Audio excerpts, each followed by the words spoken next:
Hello नमस्कार दोस्तों, स्वागत है आपका आज के मुख्य समाचारों की वीडियो में। जी हां दोस्तों, आपको यहां पर देखने को मिलेंगी सुबह से लेकर शाम तक की सारी बड़ी खबरें, मुख्य समाचार, ब्रेकिंग न्यूज अपडेट्स के रूप में। तो दोस्तों आपसे रिक्वेस्ट है इस वीडियो को ज़्यादा से ज़्यादा लाइक और शेयर करें। तो दोस्तों सीधे चलते हैं आज की पहली बड़ी खबर की ओर। 1.25 करोड़ रोजगार देकर योगी सरकार बनाएगी रिकॉर्ड। जी हां दोस्तों, 125 करोड़ रोजगार देकर योगी सरकार रिकॉर्ड बनाने जा रही है। पीएम नरेंद्र मोदी ने ऑनलाइन माध्यम से आत्मनिर्भर उत्तर प्रदेश रोजगार अभियान को लॉन्च कर दिया है। इस अभियान का मकसद प्रवासी और ग्रामीण मजदूरों को बुनियादी सुविधाएं और जीविका के साधन उपलब्ध कराना है। दरअसल करीब 30 लाख प्रवासी मजदूर लॉकडाउन के दौरान यूपी के 31 जिलों में बाहर से लौटे हैं। योगी सरकार ने ऐसे लोगों को अपने क्षेत्र में ही रोजगार उपलब्ध कराने का बीड़ा उठाया है। इसके लिए केंद्र सरकार के सहयोग से राज्य सरकार उद्योगों और अन्य संगठनों के साथ साझेदारी करेगी। इस अभियान का मकसद स्थानीय स्तर पर रोजगार उपलब्ध कराने के साथ उद्यमशीलता को बढ़ावा देना है।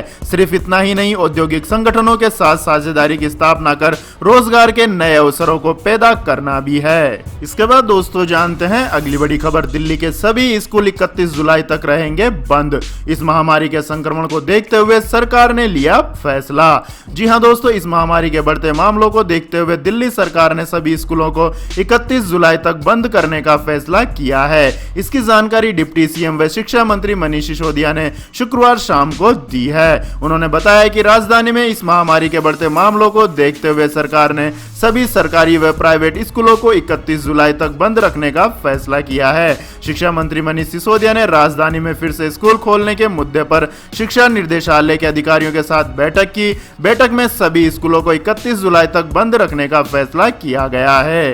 इसके बाद दोस्तों जानते हैं अगली बड़ी खबर। 125 यूनिट से ज्यादा बिजली बिल पर कटेगी जेब, सरकार ने खत्म की सब्सिडी। जी हां दोस्तों, हिमाचल प्रदेश में उन बिजली ग्राहकों की राहत खत्म कर दी गई है जो बेहिसाब बिजली खर्च करते हैं। ऐसे ग्राहकों को अब महीने में 125 यूनिट से ज्यादा बिजली खपत करने पर जेब ज्यादा ढीली करनी होगी। राज्य सरकार ने महीने में 125 यूनिट से अधिक बिजली खपत करने वालों के लिए सब्सिडी घटाने का फैसला किया है। आपकी जानकारी के लिए बता दें दोस्तों, करीब 4 लाख उपभोक्ता हर महीने 125 से 200 यूनिट बिजली खपत करते हैं। उनके बिजली बिल में 40 से 113 रुपए की बढ़ोतरी होगी। 200 से अधिक यूनिट बिजली खपत करने वाले पर बिल उसी अनुपात में बढ़ेगा। इससे राज्य सरकार को सालाना करीब 100 करोड़ रुपए की बचत होगी।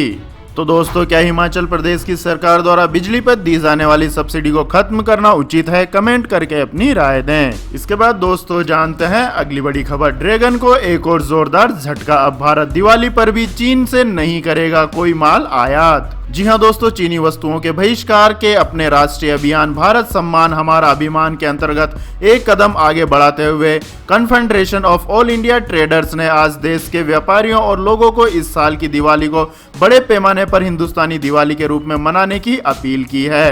केट ने कहा है कि सभी भारतवासी इस वर्ष की दिवाली में किसी भी चीनी सामान का उपयोग न करने का संकल्प लें। केट ने यह भी कहा है कि चीन और चीनी वस्तुओं के विरोध में देश के व्यापारी बेहद मजबूती से प्रधानमंत्री श्री नरेंद्र मोदी और देश की सेनाओं के साथ खड़े हैं, ताकि ये सुनिश्चित किया जा सके कि चीनी सामान अथवा चीनी कंपनियों के साथ अनुबंध किसी भी तरह देश के व्यापार को और अधिक प्रदूषित ना करे। तो दोस्तों, आप राष्ट्रीय अभियान भारतीय सम्मान हमारा अभिमान के तहत चीनी सामानों का किस प्रकार से बहिष्कार करेंगे? कमेंट करके अपनी राय दें। इसके बाद दोस्तों जानते हैं अगली बड़ी खबर। इस महामारी के चलते सरकार ने लिया बड़ा फैसला। ये लोग पोस्टल बैलेट से कर सकेंगे वोटिंग। जी हां दोस्तों, इस महामारी ने सब कुछ बदल दिया है। सोशल गैदरिंग से लेकर घूमने फिरने तक अब कुछ भी पहले जैसा नहीं रह गया है। इस महामारी का असर राजनीति और चुनाव पर भी दिखने लगा है। एहतियातन सरकार कई नियमों में बदलाव कर रही है। इसी कड़ी में केंद्र सरकार ने 65 साल और उससे ज्यादा उम्र के लोगों को पोस्टल बैलेट से वोट देने यानी कि डाक के जरिए मतदान करने की सुविधा दे दी है। इसके अलावा डायबिटीज के मरीजों की तरह ही इस महामारी के पेशेंट को भी वोटिंग की सुविधा दी जाएगी। आपको बता दें कि इस साल के आखिर में बिहार विधानसभा के लिए होने वाले चुनावों में इस महामारी के मरीजों को डाक के जरिए मतदान करने की अनुमति दी जाएगी। केंद्रीय विधि मंत्रालय के विधायिकी विभाग ने इस महामारी के के मरीजों को डाक से मतदान करने की अनुमति देने के लिए निर्वाचन नियमावली में बदलाव किया है। इसके बाद दोस्तों रुक करते हैं अगली बड़ी खबर का। जल्दी मिल सकती है इस महामारी की वैक्सीन, WHO ने किया बड़ा दावा। जी हां दोस्तों, दुनिया भर की निगाहें इस वायरस की वैक्सीन पर टिकी हुई है। इस बीच विश्व स्वास्थ्य संगठन के महानिदेशक ने कहा है कि वैज्ञानिकों का अनुमान है कि दुनिया को 1 साल या उससे भी पहले इस महामारी की वैक्सीन मिल सकती है। वैक्सीन को विकसित करने, उसका निर्माण करने और वितरण करने में उन्होंने वैश्विक सहयोग के महत्व की बात भी कही है। इसके बाद दोस्तों जानते हैं अगली बड़ी खबर। लेकिन दोस्तों अगली खबर जानने से पहले आप लोगों से गुजारिश है कि इस वीडियो में दिखाई गई खबरें अगर आपको पसंद आई हो तो इस वीडियो को लाइक करें, कमेंट करें और हमारे चैनल को सब्सक्राइब करें। तो दोस्तों जानते हैं अगली बड़ी खबर। एशिया में चीन को सबक सिखाने के लिए अमेरिका तैयार, डोनाल्ड ट्रंप ने बनाया मास्टर प्लान। जी हां दोस्तों, एशिया में चीन को सबक सिखाने के लिए अमेरिका ने मास्टर प्लान बना लिया है। अमेरिकी राष्ट्रपति डोनाल्ड ट्रंप ने बड़ी तादाद में यूरोप से सैनिकों को हटाकर एशिया में तैनात करने का फैसला लिया है। अमेरिका जर्मनी में तैनात अपने सैनिकों को घटाकर एशिया में तैनात करेगा। अमेरिकी विदेश मंत्री माइक पोम्पियो ने कहा है कि भारत, मलेशिया, इंडोनेशिया और फिलीपींस जैसे देशों के लिए चीन से बढ़ रहे खतरे का मुकाबला करने के लिए अमेरिका अपने बलों की वैश्विक तैनाती की समीक्षा कर रहा है, जिससे कि उचित स्थानों पर इसकी मौजूदगी सुनिश्चित हो सके। उन्होंने कहा कि हम सुनिश्चित करने जा रहे हैं कि पीपुल्स लिबरेशन आर्मी का मुकाबला करने के लिए हमारी तैनाती उचित स्थानों पर हो। हमारा मानना है कि यह हमारे समय की चुनौती है और हम सुनिश्चित करने जा रहे हैं कि हमारे पास इससे निपटने के लिए संसाधन हो। इसके बाद दोस्तों जानते हैं अगली बड़ी खबर। रेलवे के बाद उड़ानों पर सरकार का बड़ा फैसला, इस तारीख तक बंद रहेगी इंटरनेशनल फ्लाइट्स। जी हां दोस्तों, इस महामारी के बढ़ते मामलों को देखते हुए सरकार ने इंटरनेशनल उड़ानों को लेकर बड़ा फैसला लिया है। जानकारी के मुताबिक 15 जुलाई तक इंटरनेशनल उड़ान सेवा पर रोक लगा दी गई है। नागरिक विमानन महानिदेशालय ने शुक्रवार को कहा है कि वह देश में अंतर्राष्ट्रीय यात्री उड़ानों का निलंबन 15 जुलाई तक बढ़ा रहे हैं, लेकिन चुनिंदा मार्गों पर कुछ अंतर्राष्ट्रीय सेवाओं की अनुमति स्थिति के आधार पर दी जा सकती है। भारत में इस महामारी के कारण 23 मार्च को अंतर्राष्ट्रीय उड़ान सेवाएं निलंबित कर दी गई थी। DGCA की ओर से जारी एक प्रेस रिलीज के मुताबिक विभाग ने यह फैसला किया है कि भारत से अंतर्राष्ट्रीय व्यवसाय की यात्री सेवाओं की आवाजाही 15 जुलाई 2020 को रात 12 बजे तक निलंबित रहेंगी। इसके बाद दोस्तों जानते हैं अगली बड़ी खबर। भारत से तनाव के बीच पाकिस्तान का चीन से एक और समझौता, गुलाम कश्मीर के लोगों ने जताया विरोध। जी हां दोस्तों, पाकिस्तान ने चीन के साथ गुलाम कश्मीर में पन बिजली विद्युत परियोजना के लिए समझौता किया है। 2.4 अरब डॉलर की यह परियोजना चीनी कंपनी लाएगी। गुलाम कश्मीर के लोगों ने इस समझौते का विरोध किया है। उनका कहना है कि यह समझौता उन्हें झेलम नदी के पानी से वंचित करने का प्रयास है। प्रधानमंत्री कार्यालय में पाकिस्तान, चीन और चीनी कंपनियों के बीच इस त्रिपक्षीय समझौते पर हस्ताक्षर किया गया। इस मौके पर पाकिस्तानी प्रधानमंत्री इमरान खान, पाकिस्तान में चीन के राजदूत, चीन की कंपनियों के प्रतिनिधि, चीन पाकिस्तान आर्थिक गलियारे के प्रमुख और अन्य अधिकारी मौजूद थे। यह परियोजना CPEC के तहत ही लाई जा रही है। इससे 1124 मेगावाट बिजली का उत्पादन होगा। समाचार पत्र डॉन के मुताबिक इमरान खान ने इसे सबसे बड़ा विदेशी निवेश करार दिया है और कहा है कि इससे हजारों युवाओं को रोजगार मिलेगा। Kohla hydro power company limited यह परियोजना लाएगी, जो चीनी कंपनी चाइना 3 गोरग्रेज कॉरपोरेशन की सहयोगी कंपनी है। इसके बाद दोस्तों रुक करते हैं अगली बड़ी खबर का। रेलवे टिकट कैंसिल करना हुआ बेहद आसान, सिर्फ एक कॉल से हो जाएगा आपका काम। जी हां दोस्तों, लॉकडाउन और इस महामारी के संक्रमण के बीच रेल यात्रा अपने आप में एक बड़ी चुनौती है। उसमें भी अगर किसी कारणवश टिकट कैंसिल करना पड़े तो एक और चुनौती आ जाती है। लेकिन अब आपको इसके लिए ज्यादा चिंता करने की जरूरत नहीं है। अब आप सिर्फ एक कॉल करके अपना टिकट कैंसिल करा सकते हैं। रिफंड की भी चिंता करने की जरूरत नहीं है। टिकट का पैसा भी आपको बड़ी आसानी से मिल जाएगा। दरअसल टिकट कैंसिल करने के लिए रेलवे एक नई सुविधा लाई है। इसके तहत आप फोन से भी टिकट कैंसिल कर सकते हैं और यह सुविधा केवल उन्हीं को उपलब्ध होगी जिन्होंने रिजर्वेशन काउंटर से बुकिंग कराई हो। और इस सुविधा का लाभ उठाने के लिए यात्रियों को रेलवे रेलवे के इंक्वायरी नंबर 139 पर कॉल करना होगा। ध्यान रहे ये कॉल आप रजिस्टर्ड मोबाइल नंबर से ही करें,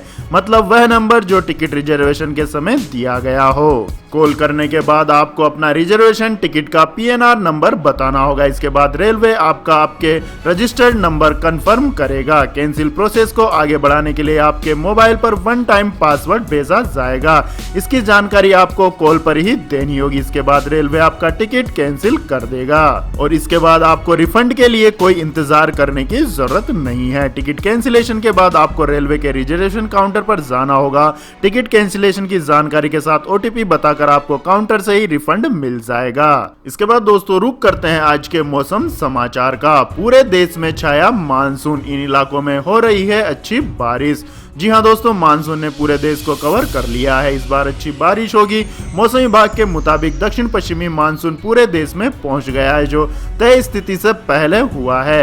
IMD के क्षेत्रीय मौसम अनुसार केंद्र के प्रमुख कुलपति श्रीवास्तव ने बताया है कि मानसून ने पूरे देश को कवर कर लिया है। पंजाब, हरियाणा और राजस्थान के शेष हिस्सों में भी मानसून छाया हुआ है। मानसून आमतौर पर जुलाई के पहले हफ्ते तक देश के सभी हिस्सों को कवर करता है, लेकिन इस बार अरब सागर के ऊपर चक्रवाती निसर्ग के बनने और केरल में मानसून की शुरुआत होने और बंगाल की खाड़ी के ऊपर कम दबाव वाले चक्रवात बनने के कारण इसने देश में मानसून को तेजी से आगे बढ़ने में मदद की। राष्ट्रीय राजधानी में गुरुवार को मानसून की पहली बारिश हुई। IMD ने इस साल की शुरुआत में अपने अनुमान में दिल्ली में 27 जून को मानसून पहुंचने की बात कही थी, जबकि मानसून शहर में अपनी उपेक्षित तारीख से पहले ही आ गया। इसके बाद दोस्तों जानते हैं अगली बड़ी खबर। आम आदमी को लगा बड़ा झटका, लगातार 20वें दिन महंगा हुआ पेट्रोल डीजल।